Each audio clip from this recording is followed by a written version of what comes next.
Assalamualaikum warahmatullahi wabarakatuh. Selamat pagi, salam sejahtera untuk kita semua. Anak-anak yang Ibu banggakan, bagaimana kabar kalian pagi ini? Ibu berharap kalian semuanya sehat-sehat. Mari kita menuju ke kelas bahasa bersama Ibu Neti.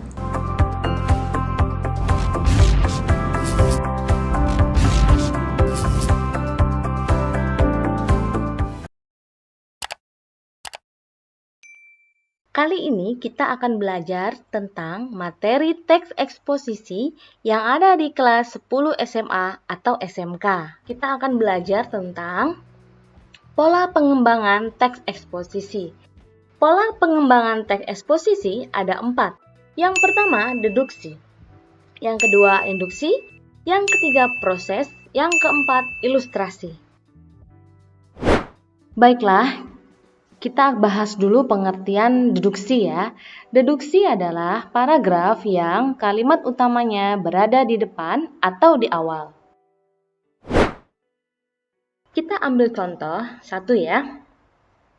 Orang pendiam tidak sepantasnya dijauhi maupun dianggap aneh karena tidak selamanya orang yang pendiam adalah pecandu narkoba, berkepribadian sombong, penderita kelainan jiwa, atau seorang teroris.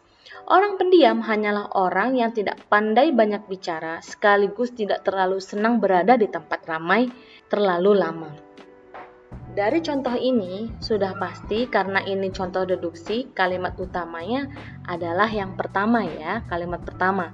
Orang pendiam tidak sepantasnya dijauhi maupun dianggap aneh. Itu adalah kalimat utamanya. Sisanya adalah kalimat-kalimat penjelas. Jadi, dijelaskan kenapa tidak boleh dijauhi dan jangan dianggap aneh.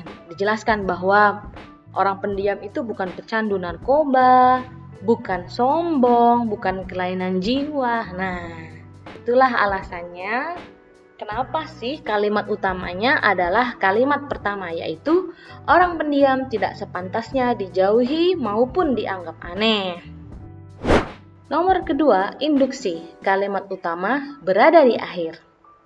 Jadi kebalikannya dengan deduksi ya. Kalau deduksi kan depan, kalau ini di akhirnya atau di belakang paragraf tersebut. Yuk kita simak contohnya ya. Ketika ujian telah selesai, nilai anak-anak diperiksa. Ternyata terdapat berbagai nilai siswa, sebanyak 19 siswa nilainya melampaui standar kelulusan, 10 siswa memperoleh nilai tepat pada standar kelulusan, dan tidak ada seorang siswa pun yang memperoleh nilai di bawah standar. Sehingga bisa dikatakan kegiatan belajar di kelas ini berhasil. Nah, dari paragraf ini kita bisa menemukan bahwa kalimat utamanya ada di belakang. Salah satu ciri-cirinya adalah ada konjungsi di sini ya, ada sehingga. Sehingga itu adalah menunjukkan kesimpulan. Oke, sekarang kita lanjut ke ilustrasi. Artinya adalah paragraf tersebut menjelaskan informasi dengan ilustrasi atau contoh-contoh. Yuk kita simak baik-baik contoh paragrafnya ya. Sampai hari ke-8, bantuan untuk para korban gempa Yogyakarta belum merata. Hal ini terlihat di beberapa wilayah Bantul dan Jatis. Misalnya di Desa Piyungan, sampai saat ini warga Desa Piyungan hanya makan singkong. Mereka mengambilnya dari beberapa kebun warga. Jika ada warga yang makan nasi, itu adalah sisa-sisa beras yang mereka kumpulkan di balik reruntuhan bangunan. Kondisi seperti ini menunjukkan bahwa bantuan pemerintah kurang merata.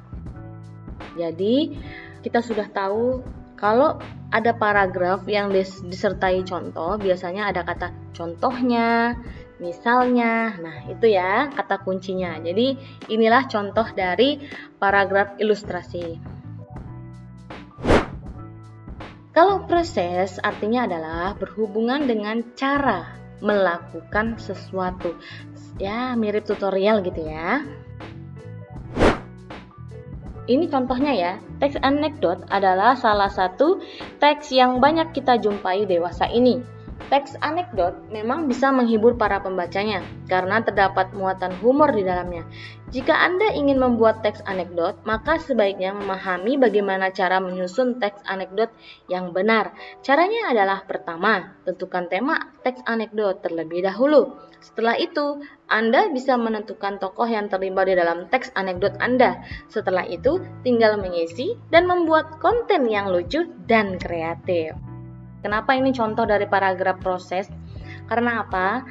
Di sini kan ada kata-kata caranya adalah, nah itu mirip tutorial ya.